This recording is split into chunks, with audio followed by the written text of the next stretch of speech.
নমস্কার বন্ধুরা, সীমা রান্নাঘর। আমি আজকে রান্না করব মূলোর ঘন্ট। আলু নিলাম, আলু কেটে ধুয়ে নিলাম।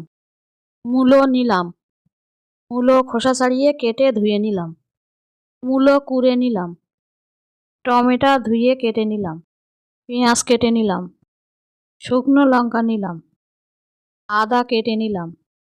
রসুন খোসা ছাড়িয়ে নিলাম। আদা, শুকনো লঙ্কা, রসুন বেটে নিলাম।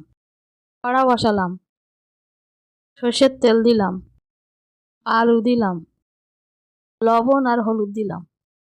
আলু ভেজে নিলাম, আলুগুলো তুলে নিলাম। পেঁয়াজ দিলাম, পেঁয়াজটা ভেজে নিলাম। আদা, রসুন, শুকনো লঙ্কা বাটা দিলাম। টমেটো দিলাম, লবণ দিলাম, হলুদ দিলাম, জিরে বাটা দিলাম। মশলাগুলো কষে নিলাম। কুড়ে রাখা মূলো আর ভেজে রাখা আলু দিয়ে দিলাম। নাড়াচাড়া করে নিলাম। কিছুক্ষণ ফুটিয়ে নিলাম। চিনি দিলাম। আরও কিছুক্ষণ নাড়াচাড়া করে নিলাম। নামিয়ে দিলাম।